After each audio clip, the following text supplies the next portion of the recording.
तुम्ही पण त्या लोकांमधलेच आहात का? तुम्हाला पण असं वाटतं का की बचत व्हायला पाहिजे किंवा बचत करायला पाहिजे, पण त्याच्यासाठी जी सवय असते त्या सवय लावून घेणे तुम्हाला ते अवघड वाटते? म्हणजेच काय, तर मराठीमध्ये एक म्हण आहे की कळतं पण वळत नाही. अशी तुमची गत होते का? तर होत असेल तर हा व्हिडिओ तुमच्यासाठीच आहे. नमस्कार, मी किरण मिस्टर रोटीकर यूट्यूब चॅनलमध्ये तुम्हा सर्वांचं स्वागत.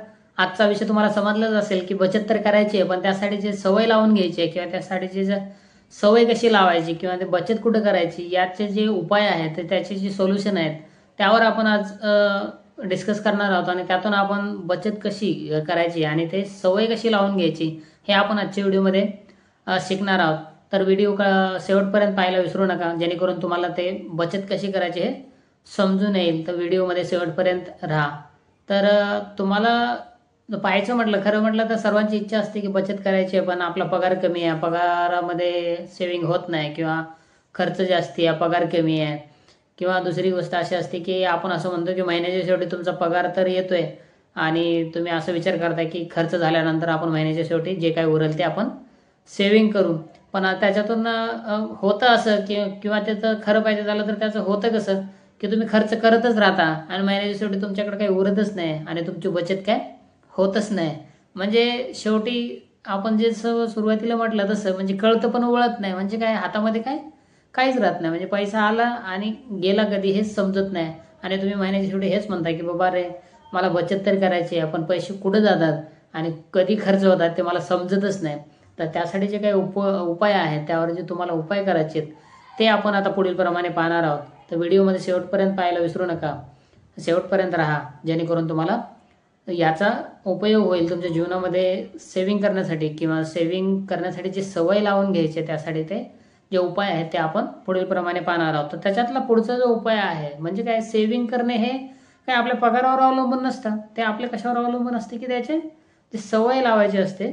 सवय लावून घेणं हे आपल्या बचत करण्याचं मेन पायरी आहे की बाबा तुम्ही बचत करण्यासाठी पहिले त्याची सवय लावून घेणं गरजेचं असतं. म्हणजे काय, तुम्हाला बचत करणं हे काही श्रीमंत होण्यासाठी नसते की ते श्रीमंत होण्यासाठीची जी पायरी असते, जे सुरुवातीची जी स्टेज असते ते तुम्हाला पहिली पायरी म्हणजे तुम्ही ते बचत करण्याची सवय लावून घेणे हे तुमची पायरी. म्हणजे काय, दुसरा अर्थ त्याचा काय की तुम्ही बचत करणे म्हणजे काय की तुम्ही स्वप्नाची पहिली पायरी चढणे असं होतं. म्हणजे तुमचे स्वप्न कोणते असू शकतात की तुम्हाला घर बांधायचं आहे, एखादं घर बांधायचं आहे, दुसरीकडं तुम्हाला गाडी घ्यायची आहे, 4 व्हीलर घ्यायची आहे, एखादं स्वप्न असतं. एखाद्याकडे 2 व्हीलर नसते, मग त्या 2 व्हीलरसाठी तो काहीतरी खर्च करत असतो. एखाद्याची शाळेची फीस भरायची असते, एखाद्या त्याच्या मुलाची किंवा शाळेची फीस भरायची असते, हे त्याचे काही स्वप्न असतात. किंवा एखाद्या ठिकाणी त्याला काश्मीर मनाली वगैरे तिकडं फिरायला जायचं असतं, त्यांना त्यासाठी तो त्याचे स्वप्न असतात. ते बचत करण्याचं हे आपले स्वप्न पूर्ण करण्याची एक पहिली पायरी असते. ज्यांनी ते सर्वांनी ते बचत करण्यासाठी ते सवय लावून घेणं गरजेचं आहे.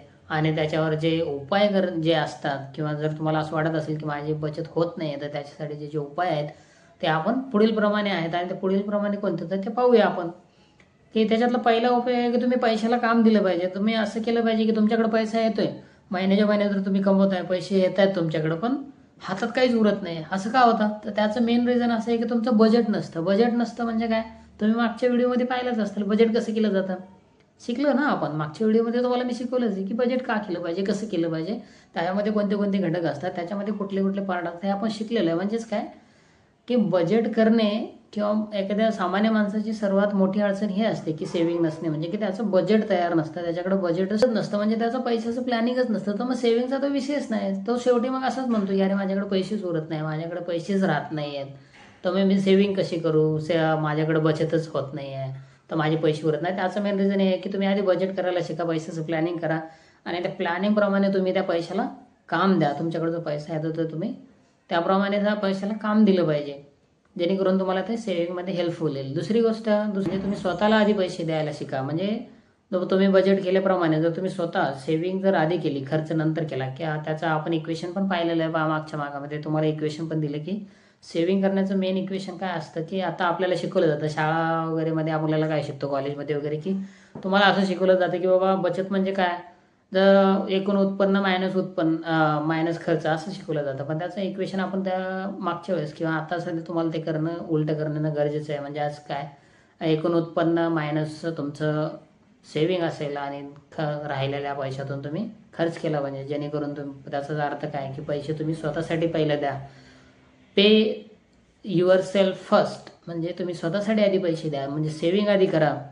तर तुम्हाला सेव्हिंग करायची आहे किंवा बचतीसाठी तुम्ही ट्राय करताय, तुम्ही बचत होत नाही आहे, तुम्ही असं म्हणाल की 5,000पासून, जर तुम्ही 5,000पासून सुरुवात करतो म्हणाल किंवा आता किरण आम्हाला बचत करायला शिकवलं तर बचत करायला सांगितले, तर ते बचत कसं केलं पाहिजे, तर मी असं म्हणेल की 5,000 10,000पासून करा. तर तुम्ही करणार आहे का नाही? तुमच्याकडे 200 रुपये उरत नाही, 100 रुपये उरत नाही, तर तुम्ही 5,000 कसे करणार? तर सुरुवात छोट्या छोट्या अमाऊंटपासून करा, की तुमच्या ऐपतीप्रमाणे, तुमच्या बजेटप्रमाणे, की तुम्ही 100 रुपयेपासून सुरुवात करा, 500 रुपयेपासून सुरुवात करा, किंवा अदरवाईज तुमच्याकडे जेवढे काही पैसे उरतात त्यातून तुम्ही सुरुवात करू शकता. म्हणजेच काय, तर तुम्ही छोट्या छोट्या अमाऊंटपासून जर सुरुवात केली तर तुम्हाला त्याची सवय लागण्याचे त्याचे चान्सेस जास्ती असतात. म्हणजे सवय लागायला ते खूप उपयोगी पडतं. जर तुम्ही मोठ्या अमाऊंटचे जर तुम्ही बचत करायचं म्हटलं तर ते तुम्हाला होणार नाही. तर त्यासाठी तुम्ही छोट्या छोट्या अमाऊंटपासून सुरुवात करा, जेणेकरून तुम्हाला ते हेल्पफुल होईल आणि तुम्ही ते सवय लावून घेऊन जातो. जर साधारण एक उदाहरण पाहायचं म्हटलं तर माझा एक कलिग आहे. त्या कलिगचा विषय असा आहे की आम्ही डेली वर्किंगला असतो ना, तो तर म्हणजे आम्ही सकाळी नाश्त्याला जातो, दुपारी लंचला जातो आणि संध्याकाळी सुद्धा चहाला वगैरे जात असतो. तर त्याचं तिन्ही टाईम, म्हणजे सकाळी एकदा गेलं तर तो 3 सिगरेट पितो, दुसरी गोष्ट दुपारी गेलं तर 3 सिगरेट, आणि संध्याकाळी सुद्धा 4-5 वाजता त्यावेळेस आम्ही जातो त्यावेळेस सुद्धा तो 3 सिगरेट पितो. म्हणजे दिवसभराच्या ऑफिसमध्ये असतानाच तो 9 सिगरेट, आणि तो घरी काही असेल तर त्यावेळेस सध्या 1-2 सिगरेट पित असेल, म्हणजे त्याचे दिवसभराच्या 10-12 सिगरेट होतात. जर सिगरेटची किंमत जर आपण पाहिली तर 10 ते 20 रुपये असू शकते.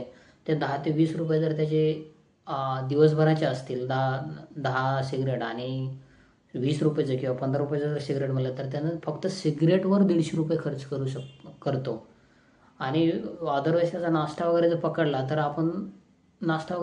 तर त्याचा खर्च दिवसभराचा 200 ते 250 रुपयाच्या घरात जातो. म्हणजे त्यानं जर ठरवलं की मला सेव्हिंग करायची आणि त्यानं जर हा खर्चाचा म्हणजे बजेटिंग केलं असेल, तर त्यानं जर हा विषय त्यानं एकदम नीट किंवा जवळून जर पाहायचा विचार केला तर मला सेव्हिंग करण्यासाठी काय केलं पाहिजे, करण्यासाठी काय केलं पाहिजे, तर त्याचा जर हे त्यानं विचार केला तर त्याचा दिवसभराचा खर्च 200-250 रुपये जो आहे, तर तो जर त्यानं कमी केला, तर समजा 10-12 सिगरेट तो दिवसभराची घेत असेल तर तो 5वर आणले, ज्या कमी कमी करत आला, अर्ध्यावर आणला, तर त्याच्यातून त्याचे 100-200 रुपये जरी वाचले, 100 रुपये जरी वाचले तरी 100 रुपये इंटू 30 दिवस केले तर आपले 3,000 रुपये तुमचे महिनाभर सेव्ह होतात. म्हणजे त्याला पण असं वाटेल की 3,000 रुपये महिनाभर सेव्हिंग, अजून काय पाहिजे आपल्याला?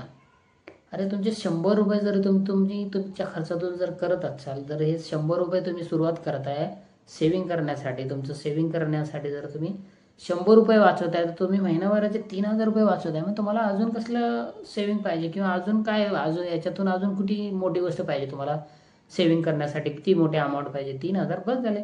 सामान्य माणसासाठी 3,000 हे खूप होतं. पुढचा जो पॉईंट असणार आहे तो असा की तुम्ही तुमच्या खर्चावर नियंत्रण केलं पाहिजे. म्हणजे काय, तुमचा जो खर्च आहे, आता तुम्ही महिनाभराचा तुम्ही खर्च ट्रॅक करा. जसं की आपण बजेट शिकलोय, त्या बजेटमध्ये आपण सांगितले की तुम्ही खर्चाची एक वर्गवारी तयार करा. त्या वर्गवारीप्रमाणे महिनाभराचा जो खर्च आहे तो तुम्ही ट्रॅक करायला शिका. आता ट्रॅक करण्यासाठी भरपूर ऑप्शन आहेत. तुम्ही नोटपॅड यूज करू शकता, तुमचा मोबाईल यूज करू शकता, गुगल शीट आहे, स्प्रेडशीट म्हणते त्याला आपण, एक्सेल शीट म्हणतो ते आहे, किंवा आता नवीन नवीन ॲप्लिकेशन आहेत, मोबाईल ॲप्लिकेशन आले, तुम्ही त्याच्यामध्ये ट्रॅक करू शकता.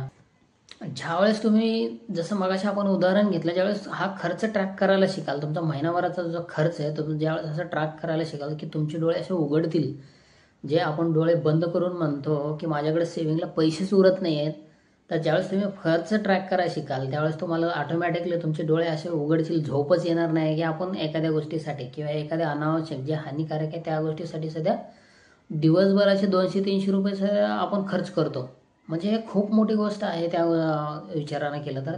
तेच जर पैसे तुम्ही सेव्हिंगमध्ये जर लावलात तर तुमचं ते सेव्हिंग होण्यासाठी इम्पॉर्टंट होतील, आणि म्हणजे सेव्हिंग करण्यासाठी ते एक हेल्पफुल होईल आणि तुम्हाला त्याची सवय लागून जाईल. म्हणजे काय, ट्रॅक केले तुम्ही, जर तुमच्या खर्चाचा ट्रॅक ठेवला, म्हणजे नाही का, तुम्ही एक नोटबुक तयार केली, तुम्ही तिथं खर्च लिहित गेला, तर तुम्हाला त्याच्यातून समजून जाईल की बाबा आपला खर्च इथं जास्ती होतो, तर तुम्हाला त्या खर्चातून काहीतरी गोष्टी अनावश्यक वाटतील आणि त्याप्रमाणे तुम्ही त्याच्यातून बचत करण्याचा प्रयत्न कराल, जेणेकरून तुम्हाला ते बचत होत जाईल आणि तुम्हाला यातून बचत करण्याची सवय लागेल. तर हा झाला आपला 4था पॉईंट. आणि अजून त्याच्या पुढचा जर पॉईंट पाहायचा मला, तर तुम्ही बचत करताना असं एक स्पेसिफिक ध्येय ठेवा.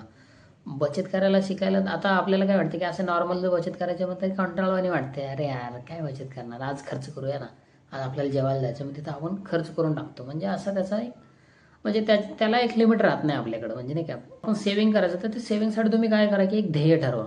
ध्येय म्हणजे त्याला एक नाव द्या. हे सेव्हिंग कशासाठी पाहिजे किंवा त्या सेव्हिंग्स आपल्याला कोणत्या गोष्टीसाठी करणं आवश्यक आहे त्या गोष्टीला त्याला नाव द्या. समजा आता आपण मगाशी म्हणलं की सेव्हिंग करणे हे काय आपलं स्वप्न पूर्ण करण्याची पहिली पायरी आहे. म्हणजे काय, आपण सेव्हिंग याच्यासाठी करतो की आपले स्वप्न पूर्ण हो. म्हणजे स्वप्न कोणते असणार आहेत की तुम्ही त्या सेव्हिंगला ते नाव द्या. आता सेव्हिंग तुम्ही पुढच्या महिन्यापासून करणार आहे तर येणाऱ्या 6 महिन्यामध्ये किंवा 5 महिन्यामध्ये तुम्हाला एखादी गाडी घ्यायची आहे, 2 व्हीलर घ्यायची आहे, म्हणजे तुमच्या सेव्हिंगवर डिपेंड असेल की तुम्हाला किती मोठे ध्येय ठेवायचे आणि किती मोठी अमाऊंट ठेवायचे ते तुमच्या सेव्हिंग तुमच्या प्लॅनिंगनुसार असलं पाहिजे. तुम्ही त्याला नाव जर दिलं तर तुम्ही स्वतः त्याला असं उत्साहित व्हाल की अरे माझं हे स्वप्न आहे तर माझं येणाऱ्या काळामध्ये किंवा 1-2 महिन्यामध्ये 6 महिन्यामध्ये स्वप्न पूर्ण होईल. एखाद्याचं घर बांधायचं स्वप्न असेल तर घर बांधणं हे खूप मोठं स्वप्न असतं. सामान्य माणसाचं घर असणं हे त्याच्यासाठी खूप मोठं असतं. जर तुम्ही सेव्हिंग करत असाल तर तुमच्या त्या सेव्हिंगला नाव द्या की हे घरासाठी सेव्हिंग आहे, गाडीसाठी सेव्हिंग आहे किंवा वॅकेशनसाठी फंड आहे, एमर्जन्सी फंड आहे. या गोष्टीसाठी तुम्ही त्याला एक विशेष नाव द्या, स्पेशल ध्येय ठेवा, जेणेकरून तुम्हाला ते कंटाळवाणं वाटणार नाही आणि तुमचं सेव्हिंग करण्याची जी अशी इच्छा आहे, इच्छाशक्ती जी आहे ते असं तुमची लागून राहील की तुमची इच्छाशक्ती अशी वाढत जाईल की आज जसं जसं तुमची अमाऊंट वाढेल, जसं जसं तो काळ कमी होत जाईल तसं तसं तुम्हाला त्याच्यातून अजून उत्साह निर्माण होईल आणि तुम्ही त्या पद्धतीने ते सेव्हिंग अजून वाढवत जाल आणि ते कंटिन्यू करण्याच्या ह्याच्यामध्ये राहत जाल, जेणेकरून तुमचं स्वप्न लवकरात लवकर पूर्ण होऊ शकतो. तर हे झाले तुमचे सेव्हिंग करण्याचे काही बेस्ट उपाय आणि बेस्ट उपाय तुम्हाला सांगितलेले आहेत. तर हे होते सेव्हिंग करण्याचे सोल्युशन. तुम्हाला समजले असतील अपेक्षा करतो. आता आपण पुढे ह्याचा पुढचा थोडासा पार्ट विश्लेषण करू की बाबा तुम्ही कोणत्या कोणत्या गोष्टी केल्यानंतर आपण सेव्हिंग करू शकतो आणि सवय लावून घेण्याच्या सुरुवात करू शकतो. तर त्या गोष्टी आपण शिकून झालेल्या आहेत. तर आता आपला पुढचा भाग असा आहे की तुम्ही म्हटला की आम्ही सेव्हिंग करायला शिकतो किंवा सेव्हिंग करायला स्टार्ट करणार आहे, तर मग आम्ही सेव्हिंग कुठे करणार त्याचं पण सांगा ना. तर सेव्हिंग कुठे करायची ह्याच्यातलं जर बेस्ट ऑप्शन किंवा जर सेफेस्ट जर ऑप्शन बघितलं तर त्याच्यातला पहिला येतो तो आहे सेव्हिंग अकाउंट. सेव्हिंग अकाउंट सगळीकडेच असतं आणि सर्वांनाच असलं पाहिजे. माझं तर म्हणणं आहे की ईच अँड एव्हरी पर्सनला सेव्हिंग अकाउंट असणं गरजेचं आहे. तर आता सेव्हिंग करण्यासाठी तुम्ही त्याचं एक सेपरेट असं स्पेशल सेव्हिंग अकाउंट ओपन करा. बचत खातं जे असतं ते तुम्ही एक सेपरेट करा, जेणेकरून तुमचा पगार आला की त्याच्यातलं काही अमाऊंट तुम्हाला तिकडे टाकायचं आहे तर तुम्ही लगेच ते तिकडं वर्ग करू शकता. म्हणजे तिथं ते वापरण्यात त्या अमाऊंटला या अकाउंटला गेलं म्हणजे ते तसं सेव्हिंग होत राहील. आता तुम्हाला सेव्हिंग अकाउंटवर किती टक्के रिटर्न भेटतील किंवा किती परतावा भेटेल किंवा किती इंटरेस्ट भेटेल हा तुमचा महत्त्वाचा मुद्दा असतो. की सेव्हिंग अकाउंटवर तेवढा काही जास्ती भेटत नाही, पण आपले पैसे सेफ राहतात, बुडण्याचे चान्सेस कमी असतात आणि त्याच्यातून तुम्हाला जर तुमच्या पैशाकडे तुमच्या हातामध्ये शिल्लक राहत असतील आणि त्याच्यावर 2 पैसे भेटत असतील ते कोणाला नको आहे. 2 पैसे जर भेटत असतील तर कोणाच्या बापाचे ना. तर ते तुमच्यासाठी खूप इम्पॉर्टंट आहे की पैसे वाचणे म्हणजे तुमची सेव्हिंग होणे खूप गरजेचं आहे. त्याच्यावर परतावा थोडा भेटला तरी चालतो, पण भेटला पाहिजे आणि तो आपले पैसे वाचले पाहिजे. ओके, तर त्याच्यातला महत्त्वाचा पार्ट होता की सेव्हिंग अकाउंट. सेव्हिंग अकाउंटवर तुम्हाला जास्तीत जास्त रिटर्न हे 2.5 ते 5% दिले जातात. हे प्रत्येक बँकेप्रमाणे हे चेंज होत राहतात की कोणती बँक 4% देते, कोणती 3% देते किंवा कोणती. मग त्यामध्ये सेव्हिंग अकाउंट असेल तर तुमचं त्याच्यातून जर सेव्हिंग जास्ती होत असेल, समजा महिन्याला तुमचा 10,000 रुपये, 20,000 रुपये, 5,000 रुपये काही होत असतील तर तुम्ही त्या सेव्हिंग अकाउंटमधून सुद्धा दुसरा एक तुमच्याकडे ऑप्शन असतो की फ्लेक्झी FD म्हणून असते की तुम्ही तुमच्या अकाउंटला महिन्याच्या शेवटी एवढे अमाऊंट त्याला ठराविक अमाऊंट जर राहत असेल तर ते अमाऊंट तुम्ही एक असते की फ्लेक्झी FD म्हणून असते की ते फ्लेक्झी FD ज्या प्रकारे आपण अमाऊंट सेव्ह करतो, सेव्हिंग करत असतो. तुमच्या अमाऊंट समजा 10-12 हजार रुपये सेव्हिंग राहते, तुम्ही त्या बँकेला जर सांगितलं की महिन्याच्या शेवटी एवढे अमाऊंट राहत असेल तर तुम्ही ते अमाऊंट माझी काही अमाऊंट तुम्ही FD मध्ये वर्ग करा, जेणेकरून मला FDचे रिटर्न भेटले पाहिजे. आणि FDचे सेव्हिंग अकाउंटपेक्षा जास्त रिटर्न असतात, त्याचा पण काळ असतो, त्याला पण ते बँकेला तसं सांगावं लागतं तुम्हाला जाऊन की एवढी अमाऊंट जर माझ्या अकाउंटमध्ये राहत असेल तर ते अमाऊंट जे आहे ते तुम्ही FD मध्ये वर्ग करा, जेणेकरून मला ते FDचे त्याला रिटर्न भेटतील. ओके, आता दुसरा त्याच्यामध्ये सेव्हिंग करण्याचा सेफेस्ट जर ऑप्शन म्हटला तर आता जसं पाहिलं की आपण FDचे सुद्धा भरपूर प्रकार आहेत, सेव्हिंग अकाउंटचे सुद्धा भरपूर प्रकार आहेत. सेव्हिंग अकाउंटचे तुम्हाला प्रकार मी सांगितले नाहीत, FDचे पण थोडंसं जास्ती डिस्कस करत बसणार नाही आहे, तर खूप मोठा व्हिडिओ होत जाईल. तर तुम्हाला जर यावर सुद्धा व्हिडिओ पाहायचा म्हणजे हवा असेल किंवा ते कमेंट करू शकता किंवा आम्हाला यावर इन डिटेल व्हिडिओ पाहिजे तर तुम्ही त्याच्यावर व्हिडिओ बनवा, तर मी त्याच्यावर सुद्धा व्हिडिओ बनवण्याचा प्रयत्न करणार आहे. तर तुम्ही तसं मला सांगू शकता. तर आता आपण दुसरा पॉईंट पाहत होतो की एफ डीमध्ये काय असते की तुमची ठराविक अमाऊंट हे तुम्ही एफ डी काही वर्षासाठी काही महिन्यासाठी इन्व्हेस्ट करून ठेवलेले असते किंवा एफ डी केलेली असते की त्या मुदत ठेव म्हणतो आपण त्याला. मुदत ठेव म्हणजेच काय, मुदत म्हणजे फिक्स म्हणजेच काय की तुम्ही एवढी अमाऊंट फिक्स करून ठेवले आहेत काही वर्षासाठी, म्हणजे 1-2 वर्ष तुमचं जसं टार्गेट असेल त्याप्रमाणे ते तिथं खर्च ठेवू शकता, म्हणजे नाही का. मग इथं एक तुम्हाला बचत खाते जे आहे किंवा सेव्हिंग अकाउंट जे आहे त्याच्यापेक्षा तुम्हाला इथं सेफ पण असतं आणि तुमचे रिटर्नसुद्धा जास्ती असतात. एफ डीमध्ये रिटर्न किती भेटत असतात तुम्हाला असा प्रश्न पडत असेल तर त्याच्यावर यावर सध्या बँकेप्रमाणे वेगवेगळे रिटर्न असतात, पण साधारण जर आपण पकडलं म्हणजे त्याचा जर ॲव्हरेज काढला तर ते 5 ते 8% दरम्यान तुम्हाला रिटर्न भेटतात. 8% खूप होतं, पण 4 ते 7% आतमध्ये ते तुम्हाला याच्यावर रिटर्न भेटत असतात. म्हणजे एफ डीवर रिटर्न हे थोडेसे हे सुद्धा तुम्हाला महागाई दराला बीट नाही करत. जसं की आपण बचत गटामध्ये सेव्हिंग अकाउंट होतं त्यावर जे रिटर्न होते ते तर खूप कमी आहे, 3 ते 4च्या आतमध्ये. एफ डीवर भेटणारे आहेत ते 5 ते 7च्या आतमध्ये.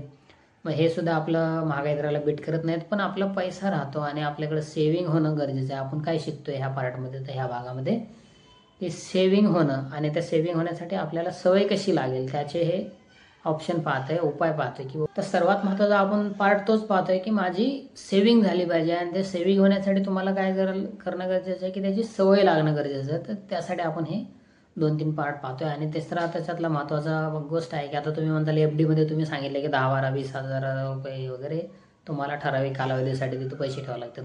तुम्ही म्हणाल की आमची सेव्हिंगच होत नाही आहे, तर तुमचे 10,000-20,000 कुठून त्याला फिक्स डिपॉझिट ठेवायचे. पण ते या लोकांसाठी होते की त्यांचं काही महिन्याला किंवा वर्षाला वगैरे तुमचा बोनस येत असतो, काही बोनस येतो, तर तो बोनस येत असेल तर तुम्ही एफ डीमध्ये ठेवू शकता. तर तुम्ही असं म्हणत असाल की आमच्याकडे तेवढी अमाऊंटच येत नाही, तर मग आमच्यासाठी दुसरा ऑप्शन काय आहे. तर त्यासाठी सर्वात बेस्ट ऑप्शन आहे की आर डी ओपन करणे. तर बँकेमध्ये हे प्रत्येक बँकेमध्ये आर डीचा ऑप्शन असतो. तुमच्या जर बँकेमध्ये अकाउंट असेल तर त्या अकाउंटच्या अगेन्स्ट तुम्ही आर डी ओपन करू शकता महिन्याला. तर मग आर डीवर सध्या फिक्स डिपॉझिटप्रमाणे तुम्हाला रेट ऑफ इंटरेस्ट भेटतो किंवा रिटर्न भेटतात. म्हणजे जेणेकरून त्याचं पण ऑन ॲव्हरेज जर रिटर्न बघितलं तर ते 5 ते 7% दरम्यानचे रिटर्न असतात. जेवढे तुमच्या आर डी जास्ती दिवसाची किंवा जास्ती वर्षाची असते तेवढं तुम्हाला त्याचा बेनिफिट किंवा रिटर्न जास्ती भेटतात. हा एक तुमचा आर डीचा एक बेस्ट ऑप्शन आहे की तुम्ही महिन्याला तुम्ही तुमच्या मनाप्रमाणे तुमच्या इच्छेप्रमाणे त्याच्यात बचत करू शकता. समजा तुम्हाला 100 रुपये करायचे, 200 रुपये करायचे, 500 रुपये करायचे, तर तुम्ही त्यामध्ये आर डीमध्ये करू शकता. म्हणजे याच्यात नो डाऊट आहे की तुम्हाला एवढीच अमाऊंट पाहिजे तेवढीच अमाऊंट पाहिजे असं काही त्याच्यात लिमिट नाही आहे. तुम्ही आर डीमध्ये बिंदास करू शकता. आर डीचे सुद्धा भरपूर टाईप आहेत, भरपूर ठिकाणी ऑप्शन आहेत तुमच्याकडे अवेलेबल. आर डीमध्ये सध्या तुम्ही भरपूर ठिकाणी सवय लावण्यासाठी ते आर डी ओपन करू शकता. समजा बँकेची आर डी आहे, पोस्ट ऑफिसची आर डी आहे, किंवा एखादी फायनान्शियल इन्स्टिट्यूट आहे त्यांच्याकडं आहे, किंवा ते पिग्मीवाले असतात. आता सामान्य माणसात किंवा ज्यांचे दुकान वगैरे आहेत किंवा बिझनेसवाले आहेत, छोटे छोटे रिटेलरवाले असतात, त्यांना माहिती आहे की पिग्मी काय असतं. मग तिथं सध्या आपण ते त्यांच्याकडे काढू शकतो आर डी की बाबा ह्या एवढ्या अमाऊंटचे तुमच्या मनाप्रमाणे आर डी काढू शकता. मेन गोष्ट आपल्याला सवय लावून घेणं गरजेचं आहे. त्यासाठी तुम्ही ते आर डी ह्या तुमच्यासाठी बेस्ट आणि सेफ उपाय आहे. तर हा एक आहे. आणि दुसऱ्याच्या पुढचा जर उपाय म्हटला तर तो थोडंसं रिस्की वाटतो लोकांना, जुगार पण वाटतो. जुगार यासाठी वाटतो की तो शेअर मार्केटचा टाईप आहे, म्युच्युअल फंड आहे की तुम्ही त्याच्यामध्ये SIP करू शकता. तर SIP करणं म्हणजे खूप सेफ आहे, पण त्याच्यामध्ये तुम्हाला सर्वात महत्त्वाचं म्हणजे रिटर्न खूप जास्ती भेटतात. जे की आपल्याला बचत गट, FD आणि RD मध्ये जेवढं रिटर्न भेटतं त्यापेक्षा इथं जास्ती रिटर्न भेटतात. जेणेकरून तुम्हाला असं कधीच वाटणार नाही की अरे यार आम्ही FD RD मध्ये तर पैसे गुंतवतोय, पण तुम्ही महागाई दर पाहिला तर महागाई दर जास्ती आहे आपला. 6 ते 7% महागाई दर आहे मागच्या 10-1 वर्षाचा. तर तुम्ही म्हणत असाल की मग आमचे RD मध्ये किंवा FD मध्ये पैसे ठेवलेले पैसे तर आमचे पैसे कमी झाले, म्हणजे ह्याच्यापेक्षा महागाई दरापेक्षा आपल्याला कमी रिटर्न भेटतात. म्हणजे आपले पैसे काय झाले, कमी झाले. तर मग त्यासाठी जर तुम्हाला असं वाटत असेल की तुम्हाला महागाई दरापेक्षा किंवा तुमचे पैसे कमी होऊ नये, त्याच्यातून थोडे अजून 2 पैसे वाढून भेटावं असं वाटत असेल तर तुम्ही मग त्यासाठी काय आहे की बेस्ट ऑप्शन हा SIP आहे. तर तुम्ही SIP करू शकता. मध्ये काय असते की SIP मध्ये सध्या तुम्ही RD प्रमाणे तुम्ही तुमच्या मनाप्रमाणे अमाऊंट तिथे इन्व्हेस्ट करू शकता. 100 रुपयापासून तिथं सुरुवात आहे. आणि तुम्हाला तिथं पैसे जर असं वाटत असेल की तिथं पैसे बुडू नये, तुम्हाला जुगार वाटत असेल, तर त्याच्यात सध्या सेफेस्ट असे काही स्कीम आहेत. त्याच्यामध्ये सध्या भरपूर असे व्हरायटी आहेत, टाईप्स आहेत, ऑप्शन अवेलेबल आहेत की जेणेकरून तुमचे तिथं पैसे बुडणार नाहीत. तर तुम्हाला हे आपण पुढे शिकणारच आहोत येणाऱ्या काळामध्ये. यावर सध्या SIPवर सध्या ते स्टेप बाय स्टेप आपण जाणार आहोत. तर तुम्हाला ते व्हिडिओ येतीलच पुढे चालून, पण तरी सध्या तुम्ही कमेंटमध्ये कमेंट करू शकता की बाबा ह्या गोष्टीवर आम्हाला व्हिडिओ पाहिजे. तर तुम्ही ते कमेंट करायला काही हरकत नाही आहे. मी त्याच्यावर व्हिडिओ बनवण्याचा माझा प्रयत्न असणारच आहे आणि ते मी घेणारच आहे. तर विषय असा आपण बोलत होतो की SIPमध्ये सध्या तुम्हाला 100 रुपयापासून स्टार्टिंग करू शकता आणि ते सेफ असं होवं किंवा आपले पैसे बुडू नये आणि आपल्याला महागाई दरापेक्षा 2 पैसे जास्ती भेटलेत, 2 पैसे येत असतील तर तशामध्ये करायचं असेल तर तुम्ही काय करा, इंडेक्स फंडमध्ये इन्व्हेस्ट करा. इंडेक्समध्ये तुम्ही SIP करा किंवा लार्ज कॅपवाले जे फंड असतात, आता त्याच्यात भरपूर टाईप आहेत म्हटलं मी, त्याप्रमाणे हे 2 त्याच्यातले टाईप आहेत की बाबा लार्ज कॅपमध्ये आहेत. तर त्याच्यामध्ये तुम्ही 100 रुपयापासून त्याच्यात SIP करू शकता. जेणेकरून या लार्ज कॅप म्हणजे जे मोठ्या कंपन्या आहेत त्या काय बुडण्याचे चान्सेस कमी असतात. आता टाटा बिर्लावाले काही बुडणार आहेत का? नाही बुडणार. मग त्या कंपन्यामध्ये आपण SIP लावू शकतो म्युच्युअल फंडा थ्रू. तर ते आपण पुढे शिकणार आहोत. तर हे आपल्याकडे ऑप्शन आहेत की बाबा तुम्हाला बचतीची सवय लावून घ्यायच्या, तर हे 3-4 जे प्रकार आहेत त्यामध्ये तुम्ही लावून घेऊ शकता.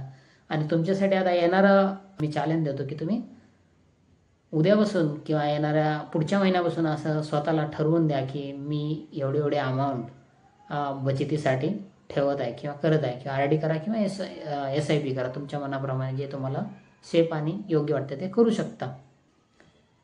तर आशा करतो की व्हिडिओ तुम्हाला आवडला असेल तर नक्कीच तुम्ही लाईक करा आणि शेअर करायला, तुमच्या मित्रासोबत शेअर करायला विसरू नका.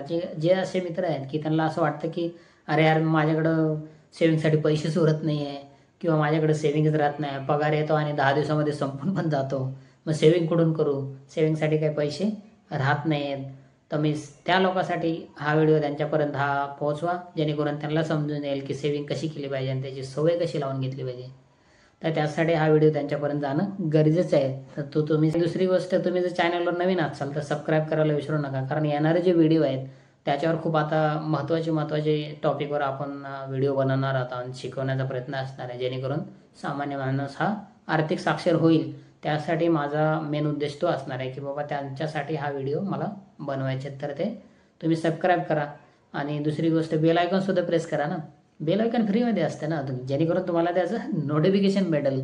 नोटिफिकेशन भेटलं म्हणजे तुम्हाला समजून जाईल की अरे आपला व्हिडिओ आलेला आहे, तर तुम्ही ते पाहायला पाहिजे. तर यासाठी तुम्ही बेल आयकॉन प्रेस करा. म्हणजेच काय की हे तुम्हाला 4 स्टेप तुम्हाला समजल्याच असतील. लाईक, शेअर, सबस्क्राईब आणि बेल आयकॉन प्रेस. ओके, तर चला तर भेटूया पुढच्या व्हिडिओमध्ये. धन्यवाद. जय महाराष्ट्र, जय हिंद.